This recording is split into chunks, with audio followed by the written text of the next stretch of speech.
नमस्कार मंडळी, कशा आहात सगळे। आज मी बनवणार रेडीमेड पिठापासून व्हेज डोसा। तर इकडे मी इडली डोसा बॅटर आणून घेतले मार्केटमधून। आता मी इकडे बाउलमध्ये मला बनवायचे तेवढं डोसाचं पीठ काढून घेणार आहे आणि त्यात चवीनुसार मी मीठ टाकून घेणार आहे। तसंच एका साईडला तवा ठेवून त्यावर थोडं बटर लावून घ्यायचं आहे आणि जे डोसाचं बॅटर आहे ते आपण आता यावर पसरून घेऊया।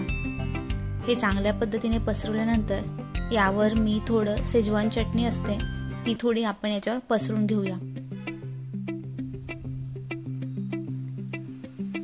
त्यानंतर यावर मी थोडं आपलं पिझ्झा बेस असतो तो तुम्हाला दुकानात किंवा मार्केटमध्ये भेटून जाईल, किंवा तुम्ही नाही टाकला तरी चालेल, ऑप्शनला ठेवा, तसं काही नाहीये। चीज सॉस असतो तो पण टाकला तरी चालेल। हे मी थोडं लावून घेतल्यानंतर याला पण थोडं चांगलं पसरून घ्यायचं डोशावर आणि जरा वरून तेल टाकून द्यायचं।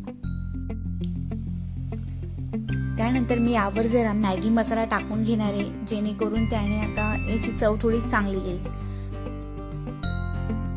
त्यानंतर यावर मी थोडी भोपळा मिरच जी बारीक कापून घेतली आहे आणि थोडा कांदा, तसेच त्याप्रमाणे थोडं गाजर पण कापून टाकून दिले आणि तुम्हाला अजून काही व्हेजिटेबल्स ऍड करायचे असतील ते तुम्ही करू शकता।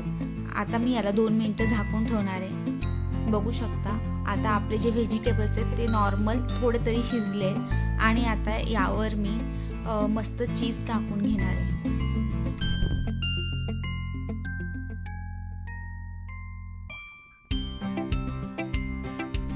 बघू शकता आता आपल्या यावर चीज टाकून झाले आणि जोपर्यंत आपला पूर्ण डोसा रेडी होत नाही तोपर्यंत गॅस हा मीडियम फ्लेमवर ठेवून घ्यायचा आहे, जेणेकरून आपला डोसा जळणार नाही। तर बघू शकता आता इकडे डोसा मस्त झालाय। आता याला काढून घेऊया।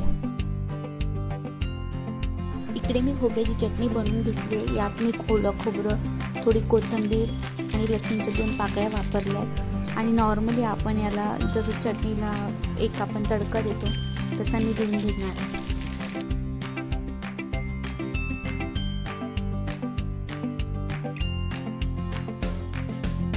बघू शकता आता इकडे खोबऱ्याच्या चटणीला चांगला तडका लागला आणि आपली चटणी पण रेडी झाली आहे।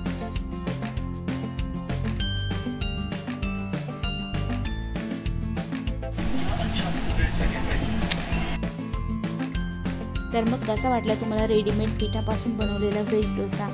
आवडला असेल तर लाईक आणि कमेंट करून नक्की सांगा आणि चॅनलवर नवीन असाल तर सबस्क्राईब करायला विसरू नका। थँक्यू।